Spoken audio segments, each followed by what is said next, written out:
Iya, pemirsa, diskusi kita kembali lanjutkan. Masih bersama kita ada Pak Irsan Nur, ada juga Pak Robert dari KPPOD, dan sekarang sudah hadir Pak Redo Nizar dari, beliau adalah Dirjen Bina Keuangan Daerah dari Kementerian Dalam Negeri. Selamat datang Pak Doni. Ya, Pak Doni, ini uang mengendap, uang rakyat mengendap katanya nih Pak, dan ini membuat menjadi polemik karena ini penyerapan anggaran daerah dinilai sangat-sangat lemah dan ini berpengaruh terhadap pertumbuhan ekonomi Indonesia.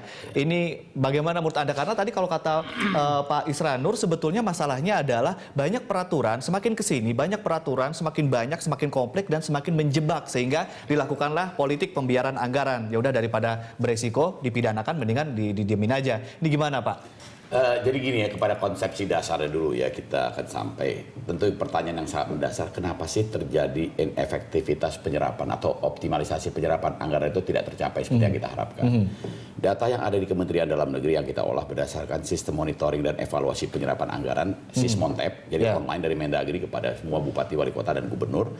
Pada posisi di kitar bulan Juni itu, akhir semester pertama 30 Juni itu 25,95%. Dan kemudian kabupaten kota 24,95. Meskipun kemudian data terakhir yang kita oleh setidak-tidaknya pada bulan akhir bulan Juli ini ada kenaikan peningkatan.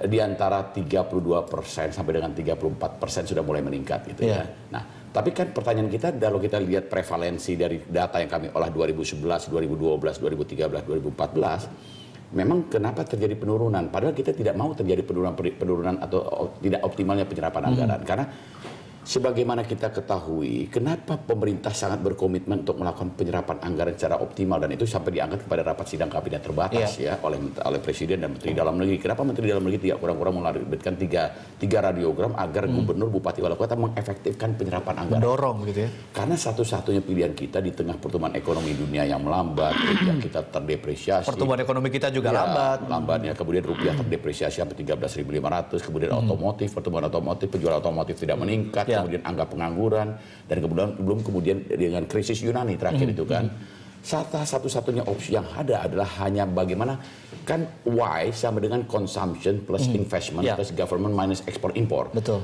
Investasi terkendala, konsumsi rumah tangga juga terkendala.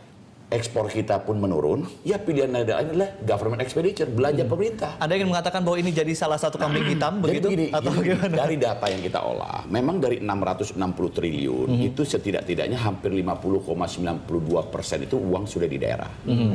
Uang sudah di daerah berarti asumsinya adalah sekitar 330 triliun itu uang sudah di daerah, sudah disalurkan. Nah, masa iya sekedar untuk membelanjakan saja kok nggak bisa? Kira-kira gitu. Itu masalahnya. Nah, itu dia yang dikatakan mengendap begitu ya Pak ya? Belakang. Yang pertama adalah kenapa itu terjadi. Dulu isunya adalah penetapan Perda APBD terlambat. Nah, itu tapi sudah kita tepis dengan kemudian kita berikan sanksi. Makanya saya baru saja datang ke DKI nih, mengawal KUA dan PPAS, Pemda DKI, sehingga mereka nanti tidak terlambat lagi. Ya, kesepakatan kepala daerah. Nah, sudah kita berikan sanksi kepada gubernur dan bupati wali kota maupun Dewan Perwakilan Rakyat Daerahnya itu disanksi manakala mereka terlambat menetapkan Perda APBD. Jadi kita dorong. Memang data statistik meningkat begitu ada ancaman sanksi. Mereka semua berlomba-lomba untuk menetapkan sanksi, menetapkan APBD.